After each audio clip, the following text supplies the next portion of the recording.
is the National Weather Service office in Fort Worth. The preceding signal was a test of the public warning system for weather radio station KEAS 55.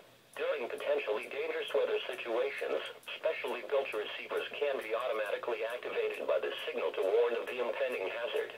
Tests of this signal and receiver's performance are normally conducted by the National Weather Service each Wednesday between 10 a.m. and noon and between 6 and 8 p.m.